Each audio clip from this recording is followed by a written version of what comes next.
ආයුබෝවන් සුබ දවසක් වේවා 2026 වර්ෂයේ මේ වෙනකොට මාස 7ක් ගෙවිලා 8 වෙනි මාසය ආරම්භය තමයි දැන් තිබෙන්නේ. ඉතින් මේ 2026 අගෝස්තු මාසෙදී බොහෝ දෙනා අපෙන් බලාපොරොත්තු වෙනවා මේ ලග්නයට අනුව ඔබේ ඉදිරි ජීවිතය කොහොමද කියලා දැන කියා ගන්නට.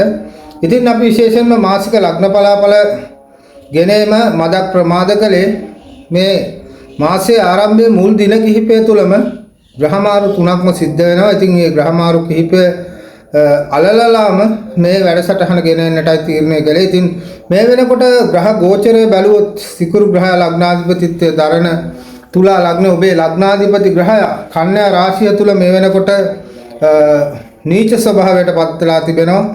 ඒ අනුව මේ වෙනකොට ඔබේ ශනි ග්‍රහය යෝගකාරකය තමයි තුලා ලග්න හිමියන්ගේ ශනි මීන රාශියේ ඔබේ 6 වෙනි තුල වක්‍ර වෙලා ගමන් කරන්න. එතකොට ඔබේ 5 වෙනි තුල රාහු, ඒ වගේම 9 වෙනි තුල මේ වෙනකොට කුජ ග්‍රහයා තැන්පත් වෙලා ඉන්නවා. ඒ වගේම 10 වෙනි තුල රවි, ගුරු, බුධ කියන ග්‍රහය තුන් දෙනා තමයි තැන්පත් වෙලා ඉන්නවා. ඒ වගේම ඔබේ 12 වෙනි කන්‍යා රාශියේ කේතු සමග සිකුරු තැන්පත් වෙලා ඉන්නවා. ඉතින් ඒ වගේම එළඹෙන 17 වෙනිදා වෙනකොට රවි ග්‍රහය 11 වෙනි භාවයට එහෙම නැත්නම් අයස්ථානගත වීම සිද්ධ වෙනවා. ඉතින් මේ මාසය ගත්තහම විශේෂයෙන්ම මේ තුලා ලග්න හිමියන්ට මේ මාසය කොටස් දෙකකට වෙන් කර ගන්නට පුළුවන් අපිට. මුල් සති දෙක සහ අවසන් සති දෙක විදිහට දැන් විශේෂයෙන්ම සමාජ පරිසරය ගැන කතා කරනකොට තුලා ලග්න හිමියන් පහුගිය කාල තුල විවිධ ව්‍යාකූලතා එක්ක තමයි මේ සමාජ කුටුම්බය සමාජ පරිසරය තුල කටයුතු කරන්නට සිද්ධ වුණේ. බොහෝ වෙලාවට ඇතම් පුද්ගලයින්ගේ ක්‍රියාකාරීත්වයන් නිසා ඔබට මානසික පීඩා විඳින්නට සිද්ධ වුණා. ඔබට මුදලින් පාඩු සිද්ධ වුණා. ඒ වගේම වෙනත් පුද්ගලයින් ඔබත් සමග අමනාප වුණා. තවත් අයගේ ක්‍රියාකාරකම් නිසා මෙන්න මෙවැනි දේවල් නිසා ඔබ යම් ව්‍යාකූලත්වයකට පත් වෙලා තිබුණා පසුගිය කාල සීමාව තුළ. ඉතින් මේ කාල සීමාවෙදිත් ඔබට මේ මුල් සති දෙක තුළ තරමක් ඉවසීමෙන් ගත කරන්නට වෙනවා මේ සමාජ පරිසරය තුළදී.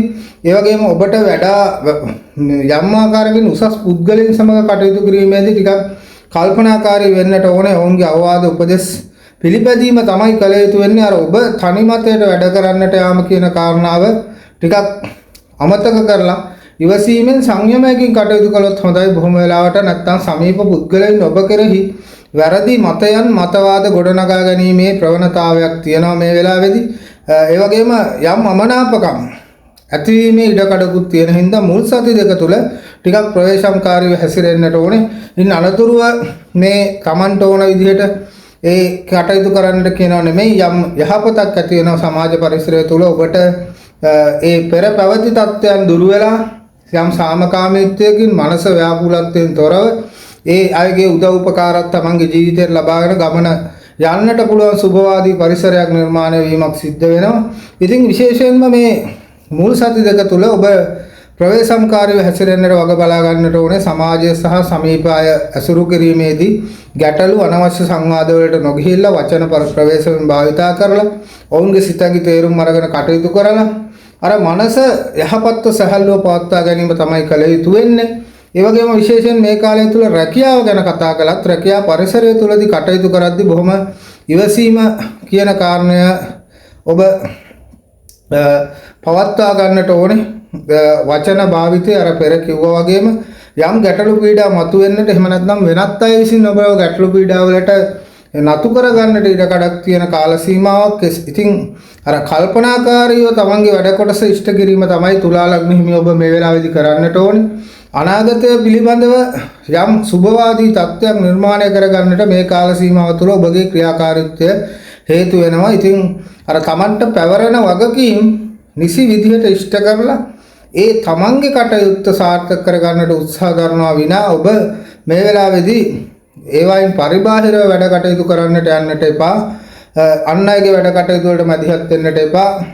ඒ වගේම ප්‍රධානීන් සමග කටයුතු කිරීමේදී බොහොම උපක්‍රමශීලීත්වයෙන් යුතුව කටයුතු කිරීම තමයි කළ යුතු වෙන්නේ. බොහොමයක් වෙලාවට මේ රැකී ආරක්ෂා සම්බන්ධව සුභවාදී තත්ත්වයක් මේ අවසන් සති දෙක තුල ක්‍රියාත්මක වෙනවා. ඔබට ලැබෙන්නට තිබෙනවා දිරි දීමනා, ප්‍රසාද දීමනා ආදියට මාර්ගය සැලසෙනවා. ඒ වගේම රැකියාව උසස් වීම වලට යනවා නම් ඒ සඳහා මාර්ග විවර වීමක් සිද්ධ වෙනවා. නමුත් ඒ යහපත ලබා ගන්නට නම් අර මුල් සති දෙක තුන ඒ තමන් ඒ නිසි ක්‍රියාකාරීත්වය පවත්වා ගැනීම තමයි බොහෝ වෙලාවට වැදගත් වෙන්නේ.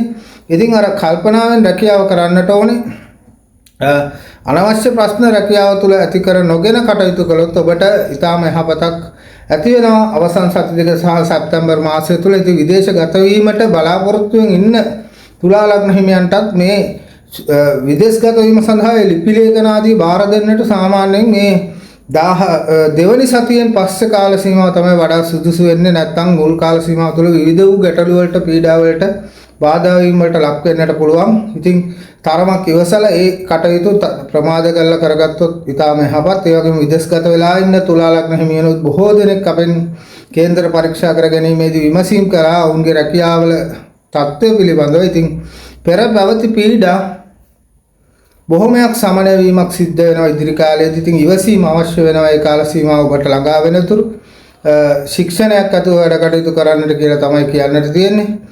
ව්‍යාපාර කටයුතු වලදී තුලා ලග්න හිමියන් අර මෙතෙක් පැවති දුර්වලතා මගහරවාගෙන ඔබට ඉදිරියට යන්නට පුළුවන්. මේ සති දෙක තුල ඔබ ක්‍රමානුකූලව වැඩ කටයුතු කළොත් විශේෂයෙන් අලුත් ව්‍යාපාර තත්ත්වයන් ඉදිරියේදී මග විවර වෙනවා. ඒ වගේම ඔබට අලුත් ව්‍යාපාරයක් පටන් ගන්නට හිටි කෙනෙක් නම් ඒ සඳහා සුදුසු වෙනවා. මේ අවසන් සති දෙකෙන් පස්සේ අලුත් ව්‍යාපාර ආරම්භ කරන්නට, ඒ වගේම පවතින ව්‍යාපාරවල තව වැඩි දියුණුවකින් සිද්ධ කරන්නට, ඒවා ප්‍රචාරණ කටයුතු කරන්නට ඔබට අලුත් ව්‍යාපාර සහකරුවන් ව්‍යාපාර මාර්ග දියුණුවට පත් වෙන කාල සීමාවක්. ඉතින් විශේෂයෙන්ම මේ රවිගේ සංක්‍රාන්තිය රවිගේ ගමනට එක්ක බොහොමයක් සුබඵල ඔබට බලාපොරොත්තු වෙන්නට පුළුවන් තුලා ලග්න හිමියන්. ඉතින් ඒ තමන්ගේ ව්‍යාපාර කටයුතු වලට තමන්ගේ උපරිම ධාරිතාවය, කැපවීම, උනන්දුව, අන් අයගේ සහයෝගය ලබාගෙන වැඩ කටයුතු කිරීම තමයි ඔබ කළ යුතු වෙන්නේ. ඒ වගේම පවුල ගැන කතා කරනකොටත් මේ ඔබ ටිකක් ඉවසලා වැඩ කටයුතු කරන්නට ඕන කාල සීමාවක්. ඔබ වැරදි වැටහීම් ඇති කරගෙන ප්‍රශ්න ගැටලු ඇති කර ගන්නට පුළුවන්. ඒ වගේම විශේෂයෙන් නොමනා සබඳතා නිසා පවුලට ගැටලු ඇති වෙන්නට, මතභේද ඇති වෙන්නට පුළුවන්. පවුලේ බිරිඳ, දරුවන්, ස්වාමියා මේ අය සමග ඔවුන්ගේ සිතගේ තේරුම් අරගෙන අවබෝධයෙන් ඔවුන්ට හොඳ සමන් දීමක් කරලා තමන් ඉවසීමෙන් යුතුව ඒ දේවල් දිහා බලලා උපේක්ෂා සහගතව වැඩ කටයුතු කළොත් මේ වෙලාවේ කේන්ති නොගෙන කල්පනාකාරීව බොහොම ඉවසීමෙන් ඉන්පසු කාලේ ඔබට යහපත් වෙනවා. විශේෂයෙන්ම ඔවුන්ගේ සහයෝගය ඔබේ වැඩ කටයුතු වලට ලැබෙනවා. සහෝදර සහෝදරියන් සමීප ඥාතීන් ඇසුරේදී කල්පනාකාරී වෙන්නට ඕනේ. ආරවුල් හදා ගන්නට එපා මුල් කාල සීමාවේ. විශේෂයෙන් ඔය උරුමයන් සම්බන්ධ නඩු කටයුතු වගේ දේවල් වලදී ප්‍රවේශම්කාරී වෙන්නට ඕනේ. ඒ බවත් ඔබ හොඳින් සිහිපත් කරගන්න. පවුලේ සමගිය පිළිබඳව හිතන්න. විශේෂයෙන් ඔය නොමනා සබඳතාවල පැටලෙන්නට එපා මේ වෙලාවේ.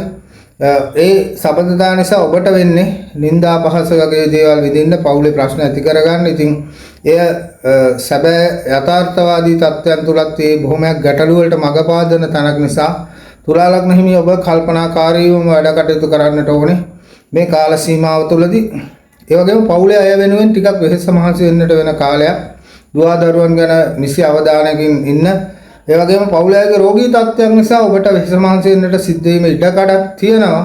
ඒ පිළිබඳව සැලකිලිමත් වෙන්න කියලා මතක් කරනවා. ඉතින් මුලින් කිව්වා වගේ වචනයේ සංවර බව, ඉවසීම, නොරොස්සන බව පාලනය කර ගැනීම වගේ දේවල් කරලා තමන්ගේ පවුලේ සමගිය සාමය ආරක්ෂා වෙන විදිහට වැඩ කටයුතු කරන්න. ඒ වගේම ආදර සම්බන්ධතා ගැන කතා කරනකොටත් බාධා පීඩා ඇතිවීම තියෙනවා. විශේෂයෙන්ම විරුද්ධතා ඇති වෙන්නට පුළුවන් වැඩිහිටියන්ගේ වගේ. ඒ වගේම අනවශ්‍ය සම්බන්ධතා සැකය කියන කාරණා නිසා ප්‍රශ්න ගැටලු මතුවෙන්න, අනවබෝධය නිසා මේ සම්බන්ධතා දෙදරා යාම් දක්වා යන්නට පුළුවන්. ඉතින් ඒ පිළිබඳව සැලකිලිමත් විය යුතුයි ඔබ. ඒ වගේම විශේෂයෙන් විවාහ අපේක්ෂාවෙන් සිටින තුලා ලග්න හිමියන් තමන්ට ලැබෙන යෝජනා සුදුසු විදිහට සලකලා බලලා තමන් අවබෝධයක් ඇති කරගෙන ඒවාට අනුගත වීම තමයි කළ යුතු වෙන්නේ. ඒ වගේම විශේෂයෙන් අධ්‍යාපනය ලබන තුලා ලග්න හිමි දරුවන් ගැන කතා කරනකොට මේ කාල සීමාව සාමාන්‍ය විභාග පවතින කාල සීමාවක්. ඉතින් ඔබ බොහොම කල්පනාකාරී වෙන්නට ඕන. ඔබ අධ්‍යයනය කරන ඔබේ ජීවිතයේ ප්‍රධාන කාර්ය අධ්‍යාපනය. ඒයින් පරිබාහිර දේවල් පිළිබඳව සිත යොදනවට වැඩිය මේ වෙලාවේදී ඔබ උනන්දු වෙන්නට ඕන තමන්ගේ අධ්‍යාපන ජයග්‍රහණ අත් කරගන්නට. ඒ දේවල් නිසි අධිෂ්ඨානකින් වැඩ කටයුතු කරන්නට අර මනස නිරවුල්ව තබා ගැනීම, එක අරමුණක තබා ගැනීම තමයි කළ යුතු වෙන්නේ. බොහෝ වෙලාවට හිත වෙනත් අරමුණු වලට ඇලෙන ගැලෙන කාල සීමාවක් වෙනවා. ඉතින් ඒ පාලනය කර ගැනීම ඔබ සතු කාරණයක් වෙනවා. තුලා ලග්න හිමි දරුවන්ගේ දෙමව්පියන් තමන්ගේ දරුවන්ගේ මානසික තත්ත්වය පිළිබඳව සැලකිලිමත් වෙලා ඔවුන්ව යහපත් මානසිකින් පවත්වා ගන්නට උත්සුක වීම තමයි මේ වෙලාවේදී කළ යුතු වෙන්නේ. ඒ වගේම අසනීප පීඩා ගැන කතා කරනකොට ඔබේ ශරීර සෞඛ්‍ය පිළිබඳව සැලකිලිමත් යුතු කාල සීමාවක්, විශේෂයෙන් පුද්ගලික පිරිසිදුකම ගැන සැලකිලිමත් වෙන්න. ලේ ආශ්‍රිත රෝගාබාධ ඇතිවීම තියෙනවා. ඒ වගේම රුධිර පීඩන තත්ත්වයන්, සෙම් රෝගී තත්ත්වයන් වගේ දේවල් ඇති වෙන්නට පුළුවන්. නොසැලකිලිමත් බව නිසා ඇතිවෙනා වූ අනතුරුදායක තත්ත්වයන් පිළිබඳව අවධානය යොමු කරලා වැඩ කටයුතු කිරීම තමයි ඔබ කළ යුතු වෙන්නේ. ඉතින් විශේෂයෙන්ම තුලා ලග්න හිමියන්ට ඉදිරි කාලය වඩා සුබදායක කාල පරිච්ඡේදයක් නිර්මාණය වෙනවා. විශේෂයෙන් අගෝස්තු 2 වෙනි සතියෙන් පස්සේ කාලය සැප්තැම්බර් මාසය.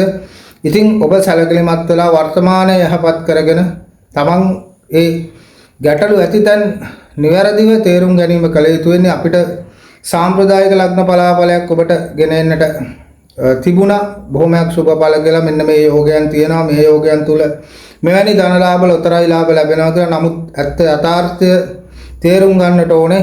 අපෙන් විය යුත්තේ ඔබට මේ පුරෝකතනය තුල කොයිතැනද ඔබට මේ ජීවිතය වෙනස් කර ගන්නට ඕනේ. ඔබේ මාර්ගය ඔබ කළමනාකරණය කර ගන්නට ඕනේ කොහොමද කියන කාරණා. ඉතින් අපි නිරන්තරයෙන් මේ පිළිබඳව තමයි සැලකිලිමත් වෙන්නේ. මේ தත්වයන් වල යම් අයහපතක් ඔබේ කේන්දර සටහන ඔබ ජීවිතය තුල අත්දකිනවා නම් ඔබ කළ යුතු වෙන්නේ ඔබේ පුද්ගලික කේන්දර සටහන නිවැරදිව පරීක්ෂා කරවා ගන්න එක සුදුසුකම් ලත් ජ්‍යොතිෂ වේදිකු ලවා. මොකද ඔබගේ උපස්ති කේන්දරය තුල පිහිටන ග්‍රහ යෝග, ග්‍රහ දශා, ග්‍රහ දෘෂ්ටි, විදසා, ඒ රාෂ්ටක තත්ත්වයන් මෙකී කාරණා තුල යම් වෙනස් වීම් සිද්ධ වෙන්නට පුළුවන් ඔබේ ජීවිතයේ මේ අත්දකින්න දේවල් වලට. ඉතින් එය තීරණය කරන්නට වෙන්නේ ඔබේ පුද්ගලික කේන්ද්‍ර සටහන පරීක්ෂා කිරීමෙන් අනතුරුව. ඒ බවත් මතක් කරමින් විශේෂයෙන් ඔබට හැකි වේලාවක බෝධි පූජා පින්කමක් කරන්නට පුළුවන් නම් නිරන්තරයෙන් ධර්මානුකූලව හැසිරලා අසරණ දුගී මගේ යාචකාදීන්ට දානමාන පින්කම් කරන්නට පුළුවන් නම් සෙත් පිරිත් ශ්‍රවණය කිරීම, සජ්ජායනා කිරීම, මෛත්‍රී භාවනා, ආනාපාන සති භාවනා වගේ භාවනා ප්‍රගුණ කිරීම තුළ ඔබට මේ තත්ත්වයන් වඩාත් යහපත් කර ගැනීමේ හැකියාවක් තියෙනවා. අපි ඔබට සුබ ප්‍රාර්ථනා කරනවා ඔබ ඉදිරි ජීවිතය වාසනාවන්ත ජීවිතයක් බවට පත් වේවා කියලා. ඒ වගේම විශේෂයෙන් ඔබට විද්‍යානුකූල පූර්ණ නිර්වද්‍යතාවයෙන් යුතු කේන්දර පරීක්ෂාවක්, පොරොන්දම් පරීක්ෂාවක් කර ගන්නට අවශ්‍ය නම් අපිට කතා කරන්න තිරේ සඳහන් වෙන අංකයට වේලාවක් වෙන් කරවාගෙන පූර්ණ දුරකථන මාර්ගික විග්‍රහයක්, ඒ වගේම ටයිප් කරපු විස්තරයක් ලබා ගැනීමේ හැකියාවක් තියෙනවා. ඒ බවත් මතක් කරමින් ඔබ සැමට සුබ දවසක් ප්‍රාර්ථනා කරනවා.